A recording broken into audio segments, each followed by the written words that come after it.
Hello everyone, welcome to T one academy. I'm Sudheer Kumar. Daily current affairs లో భాగంగా మనం ఈరోజు 26 ఆగస్టు సంబంధించిన వేరియస్ కరెంట్ అఫైర్స్ ఏవైతే న్యూస్ లో ఉన్నాయో వాటి గురించి ఇన్ డీటెయిల్ గా చూద్దాము. Let's see the topics. ఈ రోజు కనుక టాపిక్స్ కనుక చూసుకున్నట్లయితే మనకు భారతీయ అంతరిక్ష స్టేషన్ న్యూస్ లో ఉందండి మళ్ళీ. సో దాని గురించి చూద్దాము. అదేవిధంగా integrated air defence weapon system ని టెస్ట్ చేయడం జరిగింది. సో దానికి సంబంధించింది చూద్దాము. అదేవిధంగా Maitri exercise 14th joint bilateral military exercise అనేది నిర్వహించడం జరిగింది. సో దాని గురించి చూద్దాము. అదేవిధంగా ఏపీ స్టేట్ కి సంబంధించినటువంటి డిఎస్పి హర్షిత మణికంఠ గారు మౌంట్ ఎల్బరస్ ని ఎక్కడం జరిగింది. సో స్కేల్ చేయడం జరిగింది. సో దానికి సంబంధించి చూద్దాము. అదేవిధంగా India's first urban public transport rope వేలో this is the most important current affair for the today. అదేవిధంగా ఆపరేషన్ సంస్కార్ కూడా న్యూస్ లో ఉండడం జరిగింది. అదేవిధంగా స్మార్ట్ సిటీ ఇండెక్స్ 2025. సో వీటికి సంబంధించి ఇన్ డీటెయిల్ గా చూద్దాము. Let's see the first current affair. First current affair వచ్చేసి ఇండియాకి సంబంధించి భారతీయ అంతరిక్ష స్టేషన్ ని మనం 2035 కల్లా స్పేస్ లో ఉంచాలనుకుంటున్నాం కదా. సో దానికి సంబంధించిన ఫస్ట్ మోడల్ ని అన్వీల్ చేయడం జరిగింది. మనకి ఏది national space day August 23rd ఎప్పుడైతే మనము నేషనల్ స్పేస్ డే గా డిక్లేర్ చేశాం కదండి, ఎప్పుడు మనకి మూన్ కు సంబంధించినటువంటి మిషన్ లో భాగంగా చంద్రయాన్ 3లో భాగంగా మన ఏదైతే విక్రమ్ ల్యాండర్ ఏదైతే ఉందో, సో ఆ విక్రమ్ ల్యాండర్ మనకి ప్రధానంగా స్పేస్ సంబంధించి చంద్రుని పైన సౌత్ పోల్ పైన ల్యాండ్ అయిన రోజున 23rd ఆగస్ట్ రోజున మనకి ల్యాండ్ అయింది. కాబట్టి ఆ రోజున మనం నేషనల్ స్పేస్ డేని సెలబ్రేట్ చేసుకుంటాం. దాంట్లో భాగంగా ఇస్రో వాళ్ళు మనకి ఈ ఒక నేషనల్ స్పేస్ డేకి సంబంధించినటువంటి డెమోని ఆర్గనైజ్ చేశారు. 2 days ఎక్స్పోని కండక్ట్ చేయడం జరిగింది. సో దాంట్లో భాగంగా మనకి గగన్యాన్ మిషన్ లో వాడినటువంటి క్రూ మాడ్యూల్ ని డిస్ప్లే చేయడం జరిగింది. అదే విధంగా భారతీయ అంతరిక్ష స్టేషన్ కి సంబంధించినటువంటి మోడల్ ని కూడా అన్వీల్ చేయడం జరిగింది అనమాట. సో మనందరికీ తెలిసిందే, ISRO unveiled A model Bharatiya Antariksh station module during the 2-day national space day celebrations లో భాగంగా. ఓకే, ఆగస్ట్ 23rd మనకి నేషనల్ స్పేస్ డే ఎందుకు సెలబ్రేట్ చేసుకుంటాము అనేది తెలుసు. సో 2035 కల్లా మనము లాంచ్ చేయాలనుకుంటున్నాము. ఇప్పుడు ఏదైతే ఇంటర్నేషనల్ స్పేస్ స్టేషన్ ఉందో, సో అదే విధంగా మనకి కూడా ఓన్ గా స్పేస్ స్టేషన్ ఉండాలి అని చెప్పేసి ఈ ప్రాజెక్ట్ ని టేక్ ఓవర్ చేయడం జరిగింది ఇస్రో వాళ్ళు. సో ఫుల్ స్టేషన్ కంప్లీషన్ వచ్చేసి 2035 కల్లా. సో దీంట్లో స్టేజెస్ ఉంటాయి బేసిక్ గా. సో 5 modules లో ఒక్కొక్క స్టేజ్ లో ఒక్కొక్క పార్ట్ ని బిగిస్తూ మొత్తంగా 2035 కల్లా లాంచ్ చేయబోతున్నారు. So 450 kilometers above the earth. Okay, 450 kilometers above earth లో మనకి ఈ స్పేస్ స్టేషన్ ని లాంచ్ చేయబోతున్నారు. Presently there are 2 orbital laboratories, ఒకటి ఇంటర్నేషనల్ స్పేస్ స్టేషన్, అదేవిధంగా థాంగాంగ్ స్పేస్ స్టేషన్, ఇది చైనాకి సంబంధించింది. సో 2 స్పేస్ స్టేషన్స్ మాత్రమే ఇప్పుడు మనకి వర్కింగ్ లో ఉన్నాయి. ఒకటి ఇంటర్నేషనల్ స్పేస్ స్టేషన్, ఇది అన్ని ఏవైతే స్పేస్ ఆర్గనైజేషన్స్ ఉన్నాయో ప్రధానంగా నాసా, అదేవిధంగా రాక్సామ్స్ ఇవన్నీ ఉన్నాయి కదా, రాస్కామ్స్, జాక్సా ఇవన్నీ కలిసి మనకి ఇంటర్నేషనల్ స్పేస్ స్టేషన్ బిల్డ్ చేయడం జరిగింది. థాంగాంగ్ స్పేస్ వచ్చేసి ప్రధానంగా చైనా బిల్డ్ చేయడం జరిగింది. ఓకే, 2035 కల్లా మనకంటూ ఒక స్పేస్ స్టేషన్ ని బిల్డ్ చేస్తున్నాము. This is all about Bharatiya Antariksh station.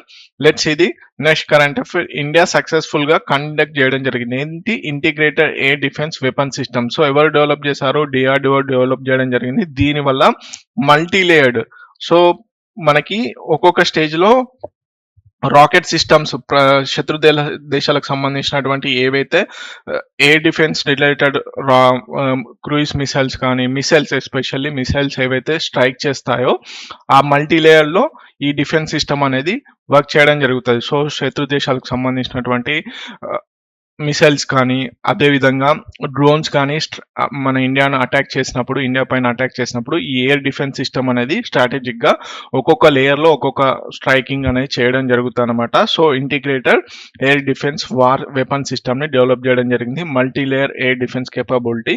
Okay, so దీంట్లో ప్రధానంగా మరి ఎవరు ఏంటి అనేది చూద్దాం. డిఆర్డిఓ సక్సెస్ఫుల్ గా దీన్ని కండక్ట్ చేయడం జరిగింది. దీన్ని డెవలప్ చేసింది ఎవరు, DRDO, defence research development organisation. So మనకి మిసైల్ టెక్నాలజీ పాయింట్ ఆఫ్ వ్యూలో ఎక్కువగా డిఆర్డిఓనే కండక్ట్ చేయడం జరుగుతుంది.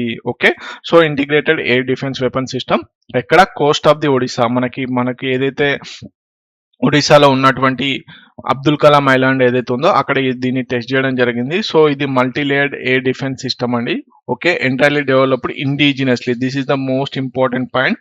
ఓకే, అదేవిధంగా quick reaction surface to air missiles, advanced very short range air defence system missiles ని కలిగి ఉంటుంది. సో ఏంటి, quick reaction surface to air missiles, అదేవిధంగా advanced very short range air defence system ని కలిగి ఉంటుంది అనమాట. సో దీని ద్వారా శత్రు దేశాలు ఏవైతే ప్రయోగించినటువంటి మిసైల్స్ ఉంటాయో వాటిపైన ఈజీగా స్ట్రైక్ చేయొచ్చు. Okay, so laser based directed energy weapon. So మనం ఇటీవల కాలంలో లేజర్ టెస్ట్ కూడా చేసాం కదా, లేజర్ వెపన్ ది. సో దాన్ని కూడా దీనికి మౌంట్ చేయడం జరిగింది. సో దీని ద్వారా ఒక ఇంటిగ్రేటెడ్ ఎయిర్ డిఫెన్స్ సిస్టమ్ ని క్రియేట్ చేయడం జరిగింది అనమాట. అటు మిసైల్స్, ఇటు లేజర్ టెక్నాలజీ, వీటన్నిటితో కూడుకున్నటువంటి టెక్నాలజీ అనమాట. ఓకే, నెక్స్ట్ వచ్చేసి మనకి 14th బయలాటరల్ మిలిటరీ ఎక్సర్సైజ్ ఏదైతే ఉందో మైత్రి, ఇది మనకు థాయిలాండ్ తో నిర్వహించడం జరుగుతుంది. ఇది 14th అండి. సో ఈ 14th బయలాటరల్ మిలిటరీ ఎక్సర్సైజ్ వచ్చేసి ఇండియాలోనే నిర్వహించడం జరుగుతుంది. ఓకే, ఏ డేట్ నుంచి ఏ డేట్ వరకు అంటే 1st సెప్టెంబర్ నుంచి 14th సెప్టెంబర్ మధ్యలో ఈ బయలాటరల్ మిలిటరీ ఎక్సర్సైజ్ అనేది కండక్ట్ చేయడం జరుగుతుంది. Okay, let's see the in detail. Okay, 14th edition Maitri joint military exercise. So ప్రధానంగా మనకు మైత్రి ఎక్సర్సైజ్ ఏ రెండు దేశాల మధ్యలో నిర్వహిస్తారు అంటే, ఒకటి ఇండియా, నెక్స్ట్ వచ్చేసి థాయిలాండ్ మధ్యలో. సో 1st సెప్టెంబర్ నుంచి 14th సెప్టెంబర్ మధ్యలో నిర్వహించబోతున్నారు. ఓకే, ట్రైనింగ్ నోడ్ లో. ఓకే, ఇది ప్రధానంగా ఫారెన్ ట్రైనింగ్ నోడ్ లో భాగంగా చేయడం జరుగుతుంది. ఎక్కడ, ఉమ్రై మేఘాలయలోని ఉమ్రైలో ఇది నిర్వహించడం జరుగుతుంది. అదేవిధంగా 13th edition India Thailand joint military exercise Maitri ఏదైతే ఉందో 1st జూలై నుంచి 15th జూలై 2024 లో నిర్వహించడం జరిగింది. ఓకే, ఇది ఎక్కడ, తక్ ప్రావిన్స్ థాయిలాండ్ లో నిర్వహించడం జరిగింది. సో ఆల్టర్నేట్ గా ఒకసారి ఇండియాలో నిర్వహిస్తే ఒకసారి థాయిలాండ్ లో నిర్వహించడం జరుగుతుంది.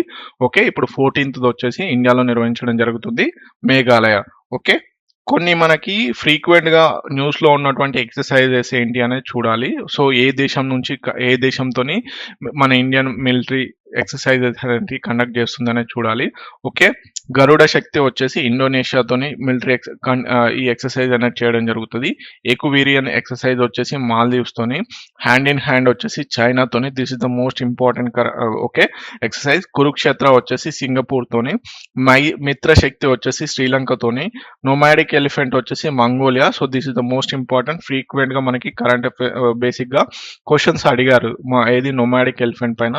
అదేవిధంగా శక్తి వచ్చేసి ఫ్రాన్స్, సూర్యకిరణ్ వచ్చేసి నేపాల్, యుద్ధ అభ్యాస్ వచ్చేసి యుఎస్ఏ తోనే నిర్వహించడం జరుగుతుంది. These are the joint military exercise between the India and other countries. So ఇక్కడ మనకి ఏ ఎక్సర్సైజ్ పేరు ఇవ్వడం జరిగింది, ఇటు సైడ్ వచ్చేసి ఏ కంట్రీతో చేయడం జరిగింది. సో ఈ షార్ట్ నోట్స్ అనేది చేసుకోండి, నోట్ చేసుకోండి, most important for the upcoming exams. Okay, next కనుక చూసుకున్నట్లయితే ఏపీ డిఎస్పికి సంబంధించి ఏపీ డిఎస్పి ఎవరైతే ఉన్నారో హర్షిత మణికంఠ గారు మౌంట్ ఎల్బరస్ యూరోప్ సంబంధించినటువంటి హైయెస్ట్ పీక్ ఏదైతే ఉందో దాన్ని వీరు స్కేల్ చేయడం జరిగింది, అంటే ఎక్కడం జరిగింది. సో దీనికి సంబంధించిన డీటెయిల్స్ చూద్దాము. సో వీరు 7 సమ్మిట్ ఛాలెంజ్, మనకి ఏదైతే 7 సమ్మిట్ ఛాలెంజ్ ఏదైతే ఉందో ప్రధానంగా అన్ని కాంటినెంట్స్ ఏదైతే 7 ఖండాల్లో ఉన్నటువంటి హైయెస్ట్ పీక్స్ ఏవైతే ఇప్పుడు మనకు మౌంట్ ఎవరెస్ట్ ఏ విధంగా అయితే ఉందో ఆ విధంగా ఆఫ్రికాలో, అమెరికాలో, ఉత్తర అమెరికాలో, ఇటు దక్షిణ అమెరికాలో, అంటార్క్టికాలో, ఆర్కిటిక్ మనకి ఈ రీజియన్ లో ఉన్నటువంటి, ఆస్ట్రేలియాలో ఉన్నటువంటి, యూరోప్ కాంటినెంట్ లో ఉన్నటువంటి హైయెస్ట్ పీక్స్ ని క్లైమ్ చేయడాన్ని 7 సమ్మిట్ ఛాలెంజ్ అంటారు. దాంట్లో భాగంగా వీరు మౌంట్ ఎల్బరస్ ని చేయడం జరిగింది, tallest peak of the Europe. So దీనికి సంబంధించి మౌంట్ ఎల్బరస్ వచ్చేసి 5600 మీటర్ హైట్ ఉండడం జరుగుతుంది. Okay, Caucasus range Russia Georgia border లో ఇది ఉండడం జరుగుతుంది. సో బేసిక్ గా 7 సమ్మిట్ ఛాలెంజ్ లో ఈ మౌంట్ ఎల్బరస్ ని బేసిక్ గా ఎక్కడం జరిగింది అనమాట, అధిరోహించడం జరిగింది. ఓకే, సో ఆయా కాంటినెంట్స్ ఏదైతే ఖండాలు ఉంటాయో ఆ ఖండాలలో ఉన్నటువంటి హైయెస్ట్ పీక్స్ కనుక చూసుకున్నట్లయితే కిలిమంజరో వచ్చేసి ఆఫ్రికా. సో ఆఫ్రికాలో హైయెస్ట్ పీక్ కిలిమంజరో, తర్వాత యూరోప్ లో వచ్చేసి ఎల్బరస్, తర్వాత సౌత్ అమెరికాలో వచ్చేసి అకాంగ్వా, తర్వాత నార్త్ అమెరికాలో వచ్చేసి దెనాలి, తర్వాత కిసుంజుకో వచ్చేసి ఆస్ట్రేలియాలో. ఓకే, ఆర్ఎల్స్ Puncak Jaya Oceania. So mount Vinson వచ్చేసి అంటార్టికా. నెక్స్ట్ వచ్చేసి మౌంట్ ఎవరెస్ట్ వచ్చేసి మన ఏషియన్ కాంటినెంట్ లో. So these are the 7 highest peaks in 7 different continents లో ఉన్నటువంటి చాలా ఇంపార్టెంట్. ఒకవేళ క్రోనలాజికల్ వాటి యొక్క హైట్ ను బట్టి కూడా క్రోనలాజికల్ ఆర్డర్ అడిగే ఛాన్సెస్ ఉన్నాయి. Okay, please note it down. Okay, next వచ్చేసి India's first public transport rope way. సో ఇది యూపీలోని వారణాసిలో ఫస్ట్ టైం అన్వీల్ చేయడం జరిగింది. సో ఇది టెస్టింగ్ ట్రయల్స్ లో ఉండడం జరిగింది 3 months వరకు. ఓకే, 3 months వరకు ట్రాఫిక్ కంజెన్షన్ ఏదైతే ఉందో దాన్ని తగ్గించడం కోసం అని చెప్పేసి ప్రధానంగా ఈ రోప్ వేని అన్వీల్ చేయడం జరిగింది. ఓకే, పైలట్ ప్రాజెక్ట్ లో భాగంగా దీనికి మొత్తం 807 crores అనేది ప్రాజెక్ట్ కాస్ట్ అనేది ఇవ్వడం జరిగింది. అదేవిధంగా దీని యొక్క లెంత్ వచ్చేసి 3.75 kilometers ఉండడం జరిగింది. లెట్స్ ఇది in detail. Okay, countries first urban rope way గుర్తుపెట్టుకోండి. Countries first urban rope way వచ్చేసి వారణాసిలో అన్వీల్ చేయడం జరిగింది. Continue 3 months. ఓకే, దీని ద్వారా ట్రయల్ రన్ అన్నమాట. సో ఈ ట్రయల్ రన్ తర్వాత పబ్లిక్ ని అలో చేయడం జరుగుతుంది. ఓకే, ఫస్ట్ మాల్ ఫంక్షన్స్ ఇవన్నీ టెస్ట్ చేయడం కోసం, ఏ విధంగా టెస్ట్ అవుతుంది ఏంటి అని తెలుసుకోవడం కోసం అని చెప్పేసి ఫస్ట్ ఇది చేయడం జరుగుతుంది. తర్వాత అన్వీల్ చేస్తారు. ఓకే, పబ్లిక్ కి బేసిక్ గా పబ్లిక్ కి అవైలబుల్ గా ఉంచడం జరుగుతుంది. Improve urban transport, reduce traffic congestions లో ఇది ఎంతగానో ఉపయోగపడుతుంది. Okay, so Banaras can't railway station ఏదైతే ఉందో అక్కడ నుంచి మనకి ప్రధానంగా గొడ్విలా చౌక్ వరకు 3.75 kilometers డిస్టెన్స్ లో ఈ రోప్వేని ఏర్పాటు చేయడం జరిగింది. Okay, 3 stations can't, Vidyapeeth, Rath యాత్ర ఈ 3 స్టేషన్స్లలో కన్స్ట్రక్షన్ అనేది కంప్లీట్ అవ్వడం జరిగింది. సో 40 to 50 minutes ఏదైతే డ్యూరేషన్ ఉందో ఆ 40 to 50 minutes డ్యూరేషన్ 15 minutes 15 నిమిషాలకి తగ్గించడం జరిగింది. Okay, this is all about first urban rope వే. ఎక్కడ వచ్చిందంటే వారణాసి, ఉత్తరప్రదేశ్. ఓకే, లెట్స్ ఇది another current affair, operation Sanskar. So ఈ ఆపరేషన్ సంస్కార్ వచ్చేసి రాజస్థాన్ పోలీస్ వాళ్ళు కండక్ట్ చేయడం జరిగింది.